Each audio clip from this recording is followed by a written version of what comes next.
man and named Jimmy Fly.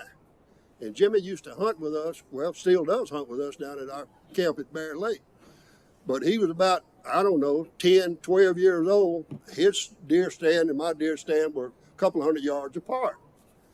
So that morning we was out there and I heard bang, bang, bang, bang. I said, man, there's something going on. So I get down and go over there and him and his daddy.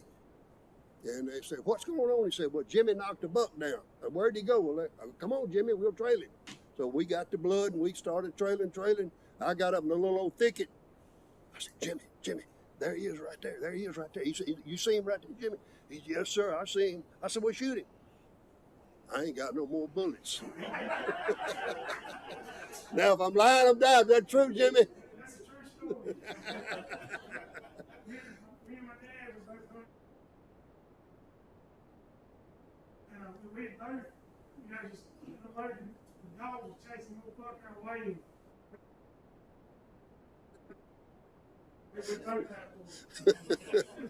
I was ready for him, so of course I hipped him. I went ahead and shot the thing.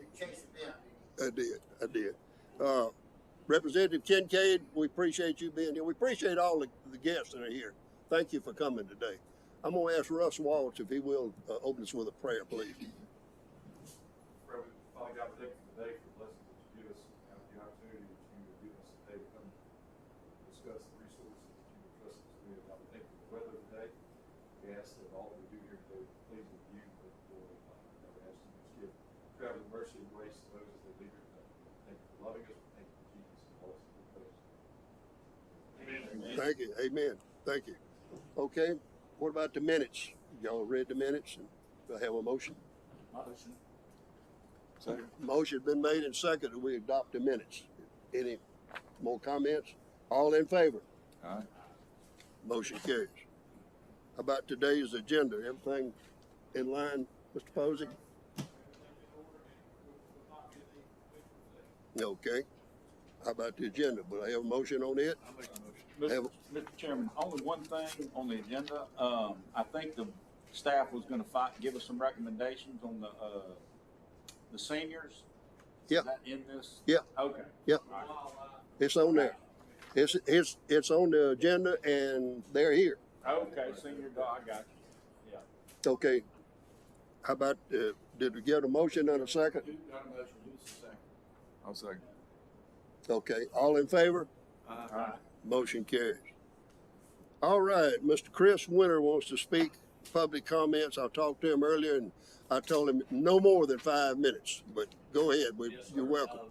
Very briefly, the commission is aware we have a commission rule that allows supplemental feeding year-round, all grains for wildlife. And we also have a statute that's been in place for a number of years that says you can't bait turkeys. There's been some confusion that I've observed with law enforcement about, and the public about what is and what isn't baiting. I mean, it's legal to have the feed out, but you can't bait. So how do those things mesh and where is the line? And so I simply asked the commission to give that some consideration, to try to clarify that or to take some action to, alleviate any confusion. There's a number of things that could happen. I'd leave that to the commission's judgment. You got biologists and a lot of wise people in law enforcement that can help sort of clarify that for the public and for the law enforcement so everyone's on the same page. Well, we appreciate your comments. I think we're very much aware of that. I did get some numbers that you might be interested in. In 2021, we only issued total in the state 57 citations for baiting turkeys. In 2022, we only issued 53 citations for turkey baiting. So it's not a huge problem, but it is a confusion. That's why we understand that. Yes, and we've taken it under advisement and we're looking into it. Thank you, and I hope I kept it under 5 minutes. You did. You kept it under 2 minutes. And you're welcome to stay for lunch if you'd like to. I appreciate it. Thank you, sir. Chris, thanks for coming, and we really appreciate those comments. Of course, what's legal is feed with feeders. It's not. It's definitely illegal to be poured on the ground. I know, Yes. we know people do it, but that's law enforcement. A lot of those citations are when people do that, and it is illegal, as you said, to hunt turkeys over bait. So with 100% certainty, if you're hunting over bait, if you were close to a feeder or it's on the ground, then the law enforcement, that's 100%. They know they can enforce that. But we agree that there is some confusion. Another thing is the Mississippi State and the department has some studies on turkeys. The whole bunch of studies going on turkeys. We had a turkey summit last year. And so as we take this under advisement, I think there'll be a lot of public comment and there'll be some changes, probably, if that's what biologists and everybody recommends. Yes, sir. So we definitely appreciate the feedback. Yes, sir. Thank you. But I think the problem that I talked to law enforcement, that you set your turkey blind up and then you walk out there 25 yards and pour a can of corn. Or you walk down the road throwing corn out to get the turkey to eat the corn and come right to you. Yes, sir. Those are the violations. That's bait. Sure. But I understand if somebody's got 500 acres or 50 acres and he's got a feeder there and he's turkey hunting, he may not be hunting where the feeder is, but that turkey may take him to the feeder. So, I mean, Yes, sir. it's confusing at times. Yes, sir. But anyhow, we understand that, and we appreciate you coming. But Yes. we've been talking about it, and we're trying to come to a conclusion on it. And I appreciate y'all's consideration and your time this morning. Well, Chris, I was going to say that, following up on what Conch was saying here, that I have an elderly gentleman friend over at Baldwin County, not a deer hunter. He's a turkey hunter, and he's only has a few more years probably left in hunting all his life. He doesn't feed, doesn't have any bait for anything because he's not a deer hunter. But next door, he's got his neighbors, their sons, great people. They do something and feed and all that. And he said, it's been 4 or 5 years since I've had any turkey really on my land because they all go straight to that other land. I can't even call them off of it. So it's an issue that we're going to look at for sure. Yes, sir. A lot of facets to it. Tell them to start It's feeding. a lot of movement. Okay. Thank you, sir. All Thanks for right. coming. We appreciate it. Thank you, Chris. Jason, give us a good report on the license. For people that are here that don't know this, about 90% of this agency is funded by license sales. So that's the reason we have a special love in our heart for people that buy hunting license and fishing license. And we had a pretty good month of August. Month of August shows that our revenue is up close to 5% compared to last fiscal year.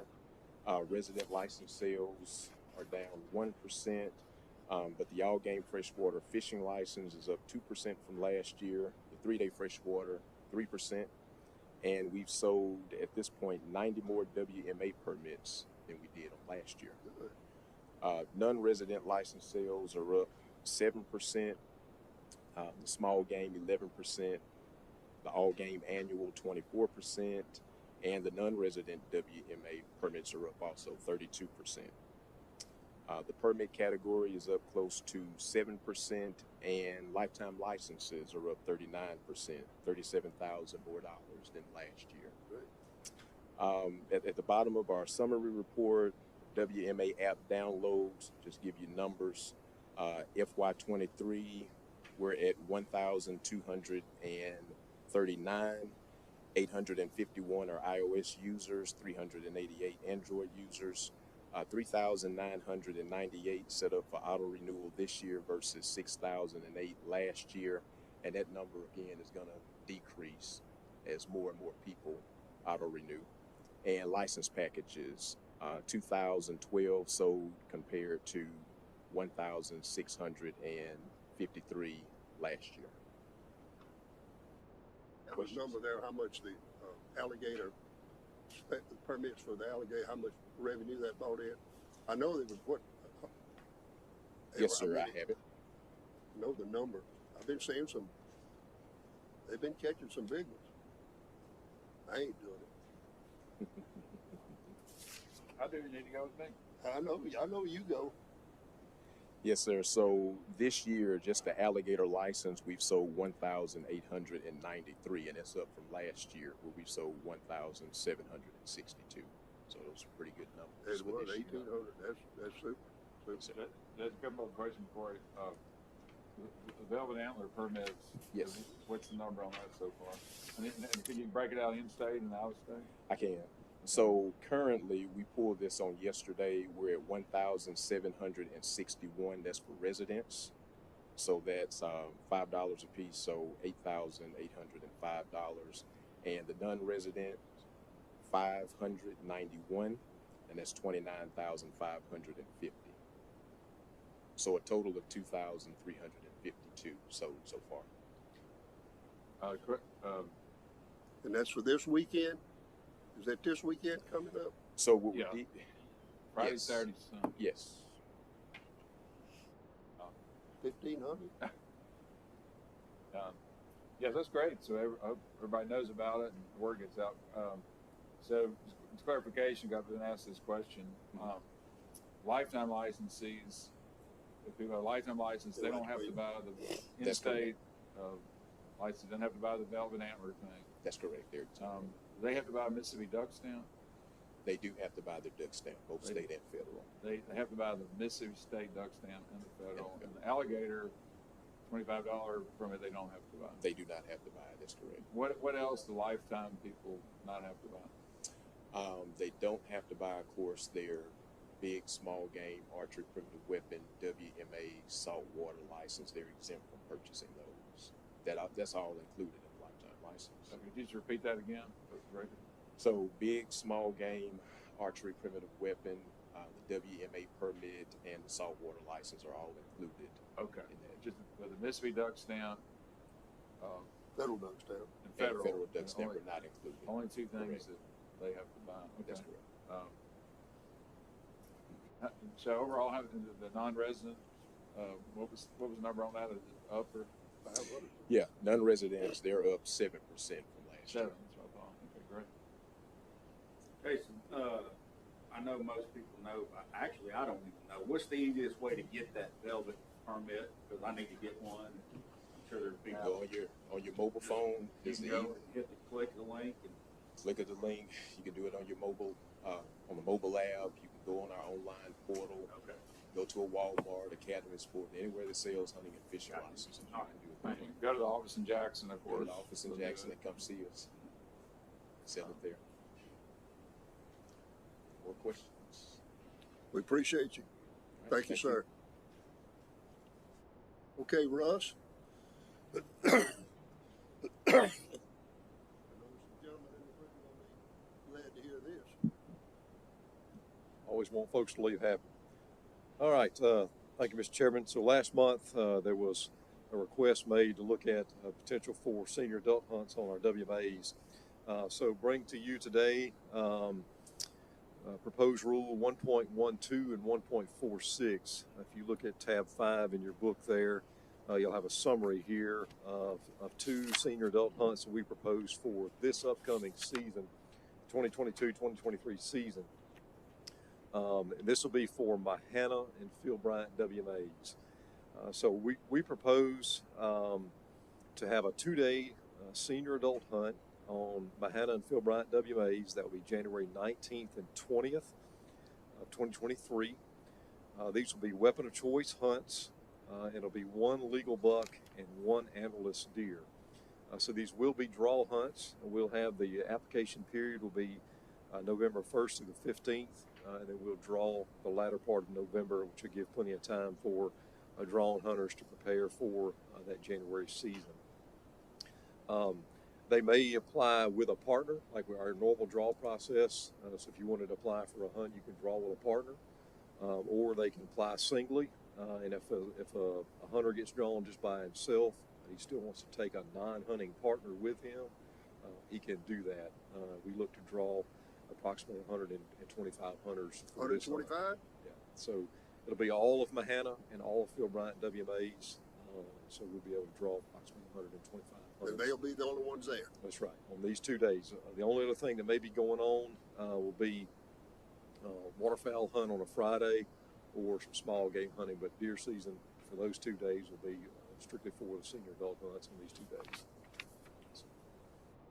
Now, Russ, they put in for Phil Bryant or the Mahana this time as just a regular hunter and didn't get drawn. can they still put in for that Yeah. senior? Yes. They won't Still be. put in. That's right. That's right. We still put in for that. So, those, again, rule 1.12, 1.46, that's our proposed changes for this season.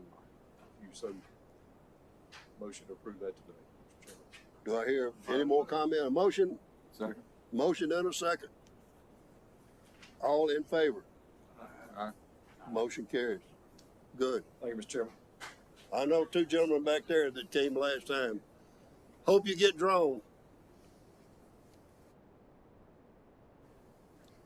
I think Larry Pugh's gonna make the, Andres, got exposed to the COVID, so we told him to stay home. I'm standing in for Andre, and wish he was here because this is the first time I've looked at his report.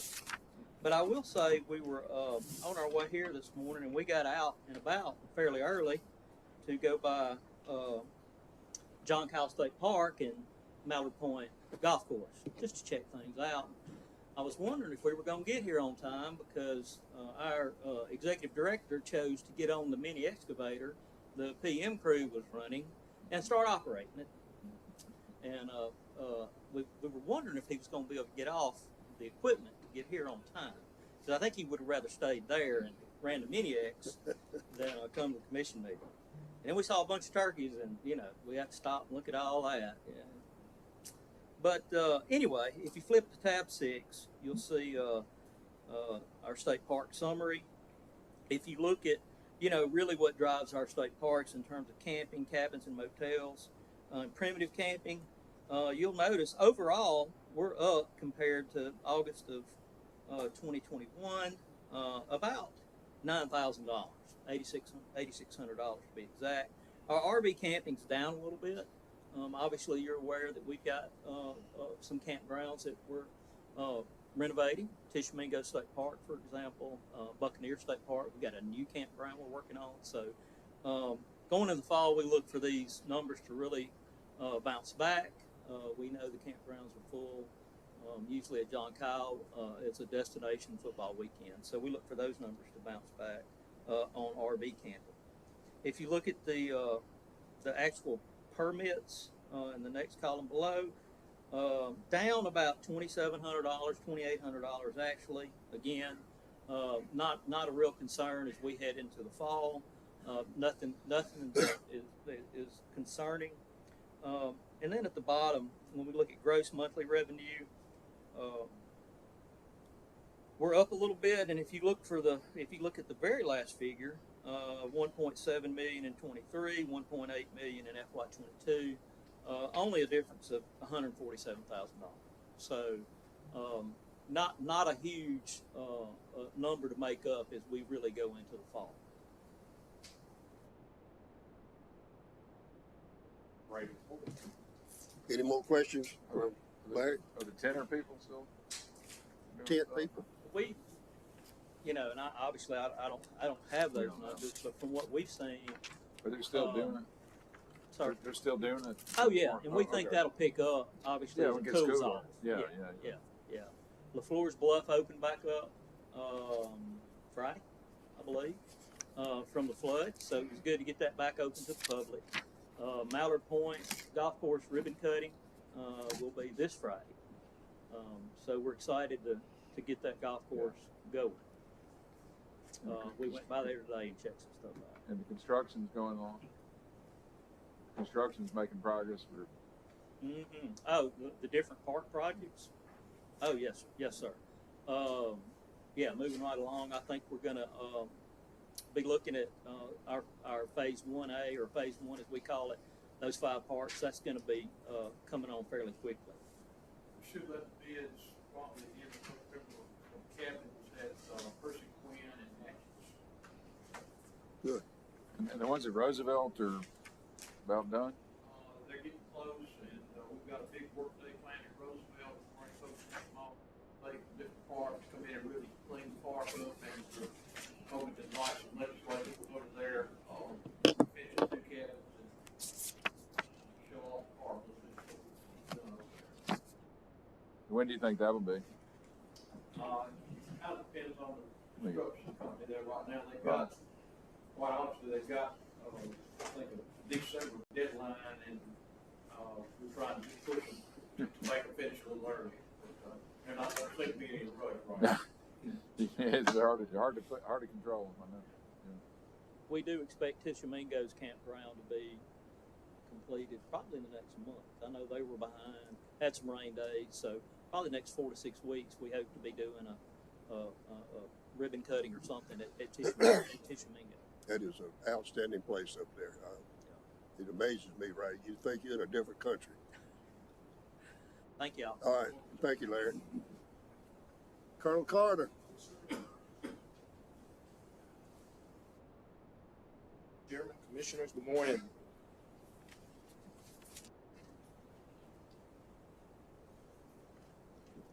Law enforcement gives their report for the month of August.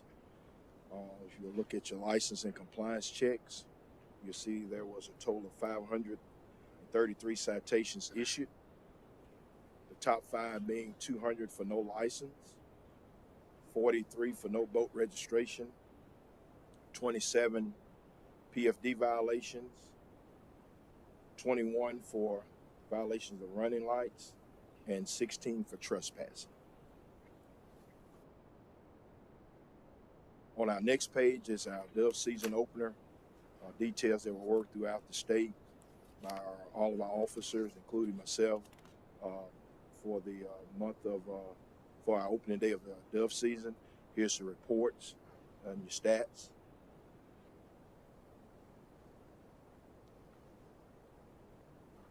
I'd like to say a great job done by our officers throughout the state on documentation of fields and other law enforcement efforts they put in to make sure not only the safety, but to also doing their checks and also writing the citations on violations that they encounter. Jerry, what is the protected birds? It says number of protected birds killed, 4. What kind of birds are that? Songbirds? Songbirds. Songbirds? Yeah. Mm-hmm. Hawks. Yeah, all that. Yes, sir. Yes, sir. Blackbirds, mockingbirds. What they think's a dove. What they think is a dove. That's it. Okay. Yes, sir. Yes.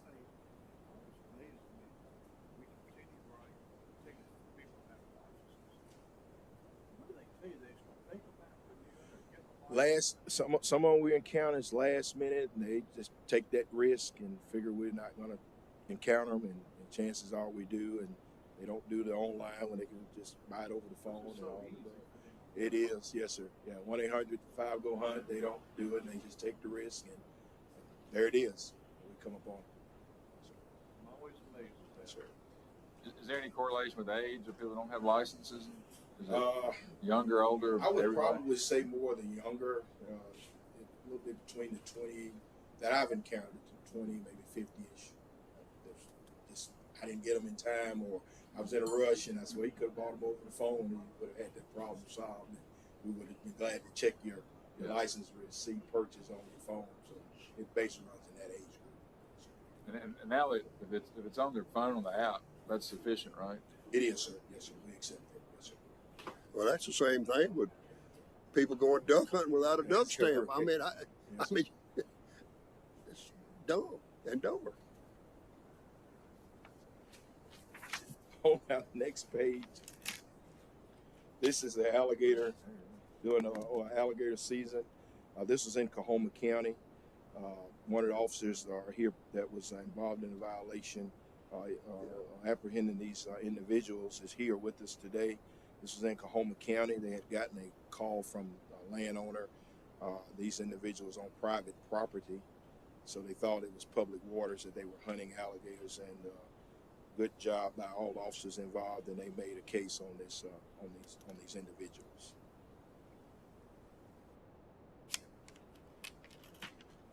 Next page is just photos here, two slides of officers and county hunters and issuing citations. I think this is up in northeast Mississippi, where the guys came upon a baited field there. On our next page is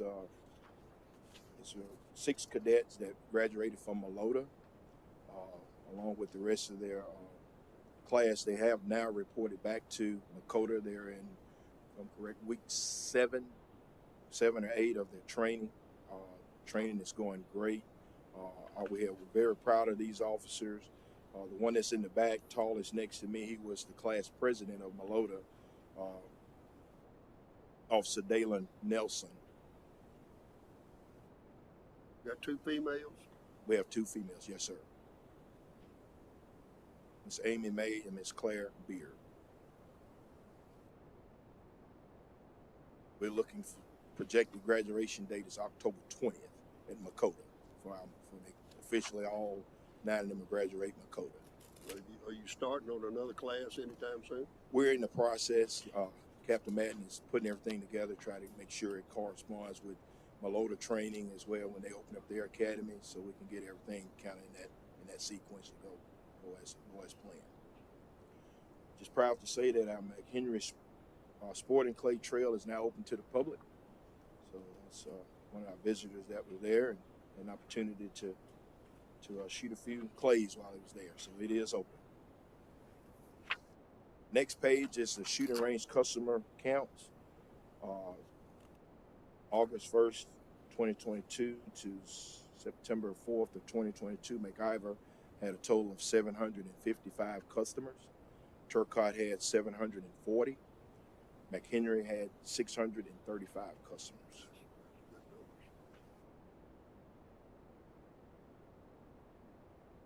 And at this time, Mr. Chairman, I have four individuals that are here for license reinstatement at this time, and I'll present them to you. This was in date of this violation occurred in Simpson County.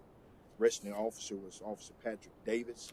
Date of the violation was July 18th, 2021. Date of conviction was August 12th of 2021.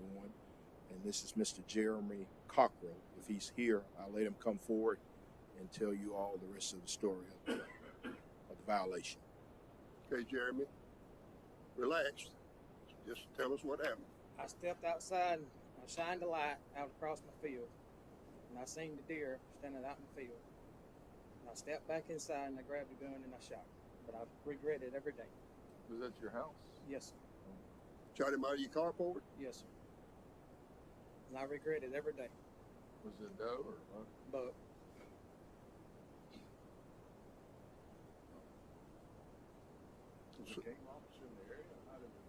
neighbors, well, the closest neighbors, look, we live in the back of a 20-acre field. We own 120 acres there. My mother-in-law does, but we live on a 20-acre block. You heard the shot? Yes, sir. An officer come out and I didn't deny it. I have a motion at the appropriate time. Any more questions for Jeremy? I think he's learned his lesson. I've talked to him. He got here about 3 hours before the meeting started, so and he came a long way. But I think you learned your lesson. Yes, How much does it cost you for the license reinstatement and everything? The reinstatement, I'm gonna have, I think it was 11. I had to work all weekend for another guy to pay him back on the weekends. I had a guy to pay the ticket for me. I didn't have the money to pay him. And I worked on the side, mechanic and on a track hoe bulldozer, rebuilding the dozer and the track hoe for him. How much was the ticket? Is a $500 So reinstatement? the reinstatement's $500. I had that, but I work on the weekends for other people, make the money, pay for all of it. So the fine was like 2,500 plus 500, It was something like that. yes, sir, something like that. Well, that's a tough lesson to learn. Yes, sir. It is when you spend all summer working. Yeah. Yeah, I know. Motion. I'll entertain a motion. Motion to reinstate. Motion second. Any more comments? All in favor? Aye. Thank You reinstated. All right. I reckon we should have asked you, Colonel, was the story, was that Yes, what sir. happened? Yeah, that's what happened. Yes, sir. All right, He met all the requirements before we, for reinstatement. Before we do it next time, I'm gonna ask you to make sure that what they told us is true. Yes, sir. Okay.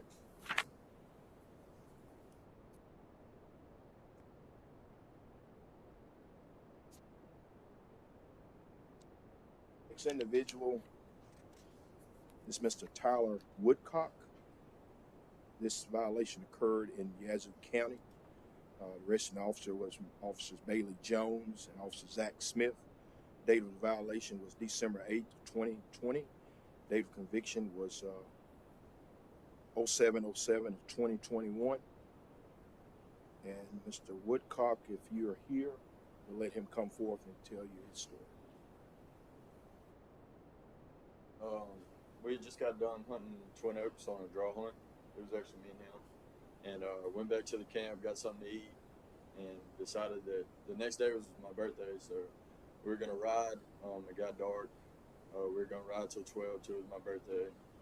And about probably 12:30, 1 o'clock, deer crosses the road in front of us, pull up there, roll down the window, and I just decided to shoot him for some moment caught up to me, and just decided to shoot him. And I guess a house nearby had called and gave a truck identification. When we pulled back on the main highway, the cop actually pulled me over, and that's when it all went down. What county were you hunting in? I think it was Yazoo County. Yazoo. Did you kill the deer? Yes, I did. You had them loaded in your trunk when it stopped you? Yes, sir, I did. And what time of day was that you shot him? It was 12:30, 1 o'clock at night, I believe. The main thing about it, of course, that's completely not ethical to shoot at night, but you don't know what else is out there. Correct. You can't see. And I regret it. It's a safety thing. Never know what's behind them. Never know anything. That's right. Or danger. So what did it cost you? Somewhere between $2,500 to $3,000. They didn't put you in jail, did they? And they said if I was 21, I would have went to jail. Yes, sir. That would have been a bad mistake for my career and everything else down the road. What about your firearm? Gone? Took it. Actually, I had mine in the back seat, his in the front in a case, and they took both of them. Not gonna get them back. Mr. Chairman, Sir. his partner in crime called me, I don't know, a couple of months ago and asked me, about how getting the license reinstated. So I put him in touch with the colonel. I don't know young men, but anyway, so I did a little research. I found out that there were some discrepancies out on the road about what was said as to where y'all might have killed the deer earlier that day. So I called the game warden who arrested him yesterday, and I asked him, I said, what do you want me to do? Do you want me to make a motion to reinstate it, or do you want me to make a motion to deny it? And he said, Leonard, I think it would be best if they've learned their lesson that you would make a motion to reinstate it.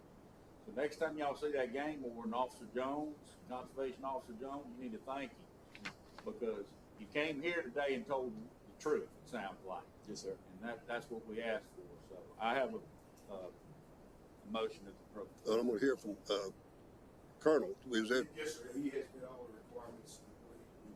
whereas they paid their fine and gone through the hunter safety code? Yes, sir. So they've done everything they're supposed to do? Correct, sir. Okay, I'll entertain a motion. Vince, To reinstate. is there a second?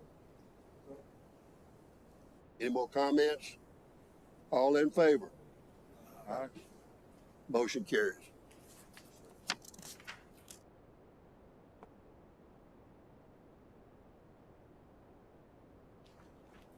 The next individual present is going to be Mr. Kyle Roberts. Cal is also was accompanied in this incident with Mr. Woodcock. So same officers, arresting officers, same county. So I yield the floor to him. Story told what happened. Definitely regret it. Should have done it. Learned my lesson. That's Y'all were together. yes, sir. I was a pastor. So. Kyle, do y'all come up and hunt Yazoo County every year? Past 2 years, I started hunting up here. Where do y'all have a place we usually hunt up there? We usually that year we got draw hunts. They're usually panther in the camp. Okay. That's where we like to go. So y'all draw hunting the panther and just happen to be riding around at night. Well, we had Twin Oaks. We had I think we had Sunflower. We had a few right there close. Okay. Yes, sir. How were the WMAs or panthers? They're nice. Was the hunting okay? Yes, sir. We actually seen quite a few in Twin Oaks that day. Okay. mistake. And one other thing, Mr. Chairman, one Go other ahead. thing. So I thought the violation happened in Harrison County, so I started calling the Harrison County wardens. No, they were. Because they were Yeah. from down on the coast. Boys, they know who y'all are. So I'm just telling you right now, you better get your stuff together. Yes, sir, it is. That's a fact. They know exactly who you are. The Harrison County wardens knew exactly who y'all were. Mr. Socher is the one actually coming up and see me about it. Yeah. So, Commissioner Ben says property in Yazoo, so you might have been shooting his deer. Too. and Harrison. And Harrison. No, everybody makes a mistake. You know, that's all good. You know, It's a costly mistake, though. we all make mistakes, but there's a danger to that, as Mr. Coster was saying. Yes, sir. You don't know if there's somebody wandering around the woods at night, or you just don't know. What about it, Colonel? Is that what he said? Yes, sir, they have been all the requirements stated for reinstatement. Okay. Motion to reinstate. There's a motion been made to reinstate. Is there a Second. second? There's a second. All right, all in favor? All right. Motion carries. You've been reinstated if you paid your money.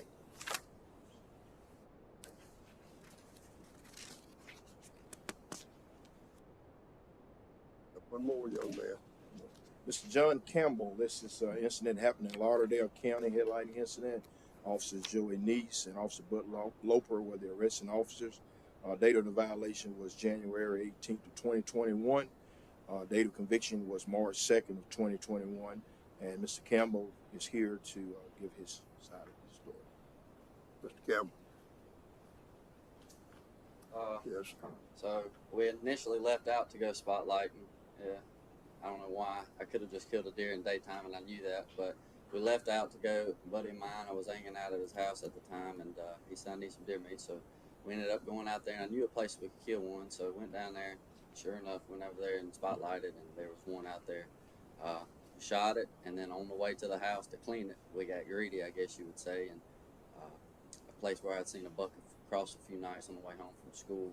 So well, I'll stop here at this cutover, and I said, well, shine it, maybe we'll see a buck. And as I got the light out the window and started shining, it wasn't just a few seconds later, lights had come over behind us, and they had got us, and it scared me, really did. Made me have instant regret of what I'd done, knew how stupid it was. I knew I don't know why I did it in the first place, but I apologize, and if I could get my license back. Did the officer just happen to be there at the cutover, or did somebody call him?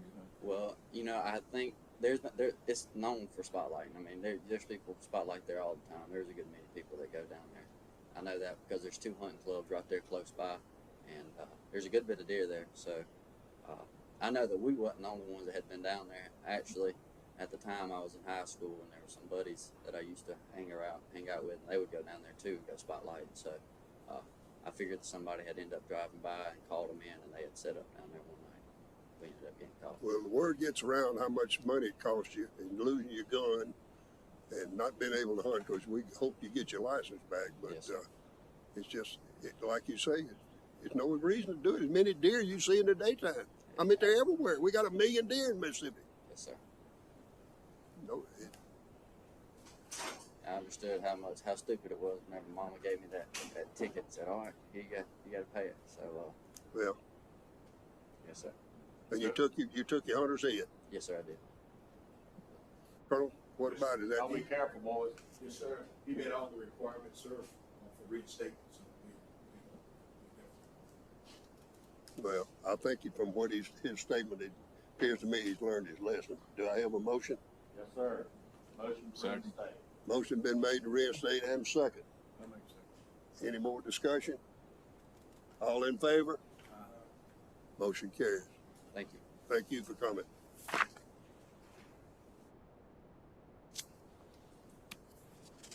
You had one more, but he didn't make it. he did. He canceled. Yes, sir. That is the report for law enforcement. Any questions for me? Tell those guys and gals we appreciate what they do. Thank you, sir. We'll do. We're very proud of them. Thank you. All right, is there any more business, Mr. Posey? I would like to recognize Mr. Walsh, tell us about that event on October 6th down in Russ. It's called Open Before Tell us about, I don't understand what you're going. So, it's been several years back, there were 3 tracts of land that were adjacent to Pass School of WMA, and these individuals wanted to ensure that their property was protected long-term, and so they entered discussions with several entities here in Mississippi to purchase those properties and those be donated to Department of Wildlife to be enrolled into Pass School of WMA. That all came to fruition a little over a year ago. And these 3 properties are collectively known as the Land Between the Creeks. They are right at the confluence of Black and Red Creeks, along just to the east of Highway 57. So there's going to be a dedication for this property as well as a Griffith property that's immediately to the east of the Pass School. Both of these were purchased with Forest Legacy money through U.S. Forest Service as well as Gulf Oil Spill money that came through the National Fish and Wildlife Foundation. These are very important properties from a conservation standpoint, as well as kind of passing on a legacy of these families that have done a lot of good work protecting and managing these properties for generations, really.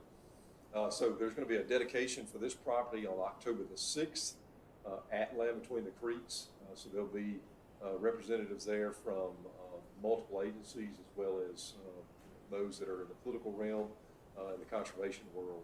So we certainly welcome you all. You should have gotten an invitation, I believe, via email. If you haven't, that'll be coming soon, but certainly welcome you all to be there. It'll be our catfish cooking team will be cooking lunch, and we'll have lunch, and then during lunch there'll be a kind of a short dedication, if you will. There'll be some speeches there from different entities, and then if you want to tour the property, there'll be a short tour. Certainly welcome you all to be there, and hopefully be there to see this property that is now, again, part of the Pass School of WMA. It'll be protected by our agency for the duration. You may have said it, but I missed it. How many acres? It's approximately 2,400 acres. Wow. So in the Griffith property immediately across the river, it's about 1,200 acres. Thank y'all. Thank you. Russ, before you sit down, anything else from CWD for this fall coming up? Since we're close to some CWD zones and Chairman Kincaid's area up this way. Right, so we have added freezer locations for this year. We're up to 63 freezer locations for the season. And of course, with the velvet season coming up, there is mandatory CWD sampling for this 3-day velvet season this weekend. We're working with over 60 taxidermists this year. So a lot of good things going on, a lot of opportunity to provide those samples. Of course, now Alabama and Louisiana are both positive states, so we've been working with them and coordinating with them. But the opportunity for folks to turn in samples this year, there's plenty of opportunity, and we hope folks will do that. It's mandatory on the velvet. That's right. That's correct. You got 1,500 out. Right. Good. That's great. Appreciate it. So, thank you. Okay, we're gonna have a ribbon cutting dedication, whatever, on Mallard Point this Friday, like at 3 o'clock, 3:30, something like that. I plan on being there, and it's gonna be I don't know about television, but there'll be some press out there. There's some big events. That golf course has been closed for how long? A year and a half. So people in Panola County in particular are real excited about it, and so, but that'll be this Friday. Our next, but any other business? All right, our next meeting is gonna be down at McHenry. I'm sure all of y'all know where that is, and it's gonna be like at 1:30 in the afternoon on Wednesday, October the 19th, at 1:30 at McHenry. I told a couple of those kids that drove up here from the coast, if they'd have waited till next month, wouldn't have had to make such a long drive, but they were ready to get their license back. They were ready to get their license back. Is there any more comments, any more statements? If it's not, I'll entertain a motion to adjourn. Second. Motion to adjourn is always in order. We adjourn.